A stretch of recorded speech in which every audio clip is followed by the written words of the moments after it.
রয়টার্সের যে ইন্টারভিউ সেটা নিয়ে হয়তো অনেক প্রশ্ন আপনাদের আছে, সেটা হয়তো আমরা প্রশ্ন উত্তরের সময় জানব। সেখানে কিছু মিসকোট হয়েছে বা ভুল অনুবাদ হয়েছে। যেমন আমি বলেছিলাম যে আমাদের আর্থিক বিষয়ে আসলে সমাজের যারা সচ্ছল মানুষ, আমাদের যারা সচ্ছল সদস্য এবং শুভাকাঙ্ক্ষীরা রয়েছে, তারা মূলত আমাদেরকে সহযোগিতা করে এবং আমরা একটা ক্রাউড ফান্ডিংয়ের দিকে যাচ্ছি, অনলাইন এবং অফলাইন কেন্দ্রিক। যেই ক্রাউড ফান্ডিংয়ের মাধ্যমে আমরা আমাদের কার্যালয় স্থাপন সহ আমরা ইলেকশন যে ফান্ড সেটা রেইজ করব। তো সেটার একটা ভুল অনুবাদ দেশের বিভিন্ন গণমাধ্যমে আসলে এসেছে, সেটা সংশোধনের জন্য আমার অনুরোধ থাকবে। দ্বিতীয়ত, বর্তমান পরিস্থিতি সম্পর্কে আমি বলেছি যে এবছর নির্বাচন করা সম্ভব না। আমি ঠিক এইভাবে কথাটা বলি নাই।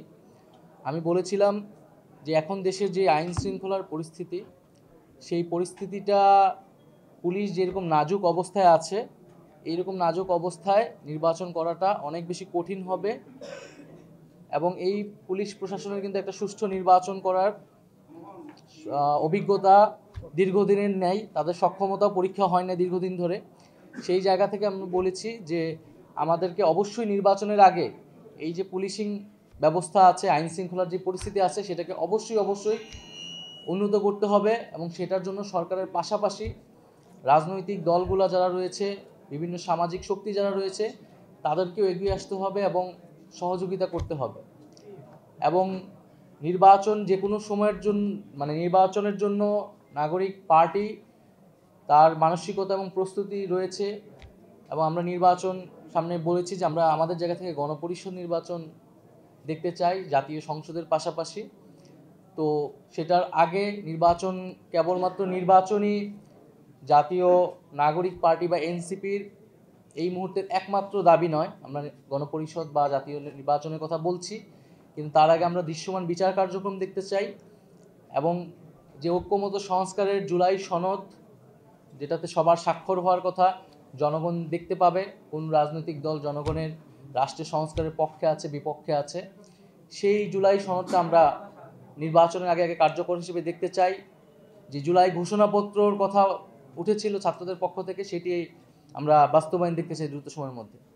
আরেকটি বিষয় আপনারা খেয়াল করে থাকবেন, খুব সাম্প্রতিক সময় ধরেই বৈষম্য বিরোধী ছাত্র আন্দোলন, নাগরিক কমিটি এবং বর্তমানে যে নাগরিক পার্টি হওয়ার পর থেকে যে আমাদের যারা নারী সদস্যবৃন্দ রয়েছে, খুবই স্পেসিফিকভাবে তাদেরকে চিহ্নিত করে সাইবার জগতে নানা ধরনের অপপ্রচার চলছে, বুলিং চলছে এবং এক ধরনের হেনস্থার মধ্য দিয়ে তাদেরকে যাচ্ছে। এবং আমরা দেখতে পাচ্ছি যে বিগত ফ্যাসিবাদী সরকার, তাদের কর্মী,